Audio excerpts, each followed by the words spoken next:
রাজনীতি অনেক পট পরিবর্তন হচ্ছে।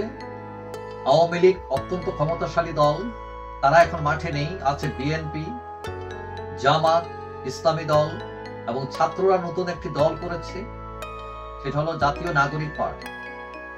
এখন ওই নাগরিক পার্টিতে একজন মেধাবী তরুণকে দেখলাম, নাম ডাক্তার তাসনিম জারা, ডাক্তার আপা। মেধাবী তরুণ, ক্যামব্রিজে পড়াশোনা করা এবং স্বাস্থ্য বিষয়ক ব্লগ বানিয়ে অনেক খ্যাতি পেয়েছেন তিনি।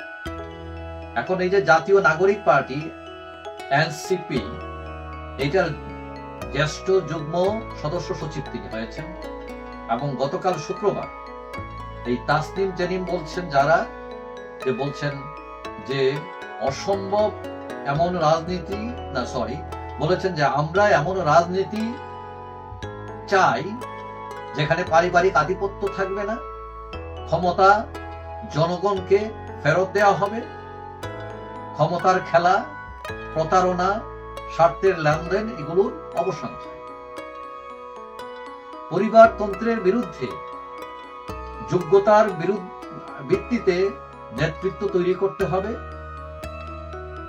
এবং যার যার যোগ্যতা দিয়ে সে নেতৃত্ব লাভ করবে। কিন্তু কথা হচ্ছে, বাংলাদেশের দুটি বড় দল আওয়ামী লীগ এবং বিএনপি হচ্ছে পরিবারতন্ত্র রাজনীতি, সেখানে তারা এসে নতুন কথা বলছে ন পরিবারতন্ত্র। সবাই মেধা দিয়ে যার যোগ্যতায় নেতা। স্বাধীনতার পরবর্তী সময়ে আমরা দেখি রাজনীতিতে মেধাবী তরুণদের আবির্ভাব ঘটেছিল, কিন্তু নেতৃত্বের হঠকারিতা, দিক নির্দেশনাহীন রাজনীতির কবলে পড়ে অনেক মেধাবীর স্বপ্ন ভেঙে যায়। বিশেষ করে 90 দশকের পর রাজনীতি চলে যায় বখাটে, মাস্তান, চাঁদাবাজদের। মেধাবী তরুণেরা রাজনীতি থেকে মুখ ফিরিয়ে নেয়, পদ হয়ে যায় বাণিজ্যের হাতিয়ার। একসময় যে ছাত্র নেতারা পয়সার অভাবে এক কাপ চা ভাগ করে খেতেন 2-3 জনে, সেই একই পদে এসে পরবর্তীতে ছাত্র নেতারা, তথাকথিত ছাত্র নেতারা রাতারাতি হয়ে যান কোটিপতি। মূল দলের নেতারা এগুলো দেখেও না দেখার ভান করে থাকে, কারণ তারা নিজেরাও কামাইতেছে।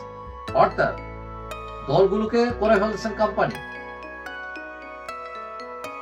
এখন এইসব করতে গিয়ে দেশে অস্থিতিশীলতা তৈরি হয়েছে, দুর্নীতি বেড়েছে এবং সরকার যখন যে সরকার আসে এগুলো প্রশ্রয় দেয়, খুন খারাপি বাড়ে এবং সাধারণ ছাত্ররা হয়ে যায় তখন নাচের পুতুল। এখন 2025-এ এসে আমরা একটি পরিবর্তন লক্ষ্য করছি। মেধাবীদের মধ্যে রাজনীতির আগ্রহ বেড়েছে। যারা বৈষম্য বিরোধীদের মেধাবী বলে কটাক্ষ করেন, আমি মনে করি এটা ঠিক না। ঢাকা বিশ্ববিদ্যালয় অথবা প্রকৌশল বিশ্ববিদ্যালয় অথবা এরকম অনেক শিক্ষা প্রতিষ্ঠান আছে যেখানে ভর্তি হতে রীতিমতো প্রতিযোগিতা করে মেধার স্বাক্ষর রেখে স্থান পেতে হয়। তো সেটাকে নিয়ে আপনি কটাক্ষ করবেন কেন?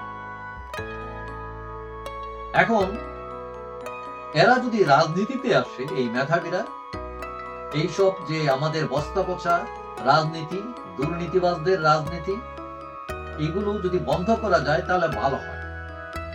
এবং এই যে তরুণ যারা আছে তারাই বেশি সম্ভাবনাময়, তারা পুরান যে প্রজন্ম আছে তার চেয়ে বেটার। দুর্নীতির কথা বলেন, স্পষ্টবাদী তার কথা বলেন, এখানে একদম সবাই ফেরেস্তা তা না, কিন্তু এই জেনারেশন আগের জেনারেশন চেয়ে কম দুর্নীতিমুক্ত বলে আমি মনে করি।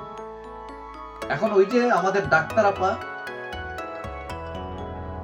যিনি তাসনিম জারা, যিনি ক্যামব্রিজ গ্রাজুয়েট, তার মতো অনেকেই এখন রাজনীতিতে আসছে, সেটা কিন্তু শুভ লক্ষণ।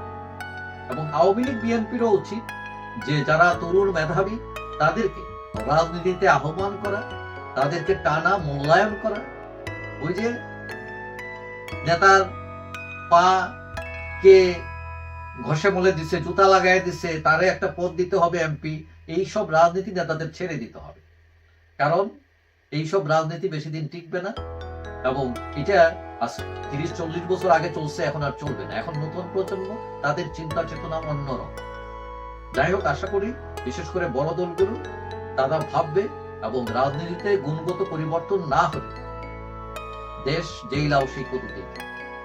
যাই হোক, যারা নতুন রাজনীতিতে আসছেন তাদের জন্য শুভকামনা, দোয়া থাকে। যাই হোক, সবাই ভালো থাকবেন। আশা করি দেখা হবে অন্য কোনো ভিডিওতে।